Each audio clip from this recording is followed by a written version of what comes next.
Аграгарадок Мяжлессе – сапраўдная маркоўная сталіца Лунінеччыны. Мясцовае ўрочышча Грычын, знаёмае сваімі бяскрайнімі фермерскімі палямі, зрабіла яе такой. Увогуле яе вырошчваннем займаецца больш за 70 фермерскіх гаспадарак і адна дзяржаўная сельгасарганізацыя.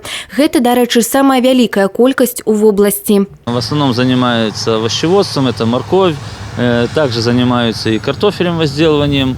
Это основные культуры, которые у нас есть. В текущем году у нас планируется к уборке 700 гектаров овощей.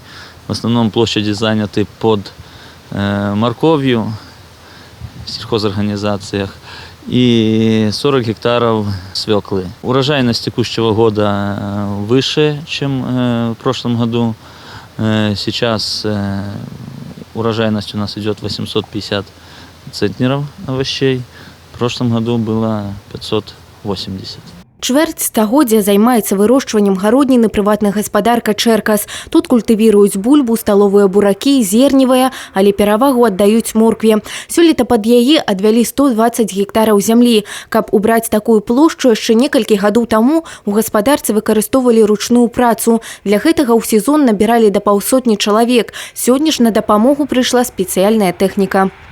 Уборочный комбайн был приобретен года 4, это 5-й сезон копаем. Работает бригада, там есть переборочный стол, сразу плохой откидываем, на хорошее землехранение.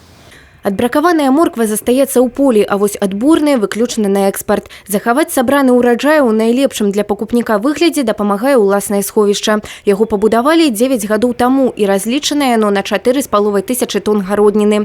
Разам з морквай і бульбай тут плануецца захоўваць і кавуны. Некалькімі сартамі гэтай культуры было засаджана 8 гектараў.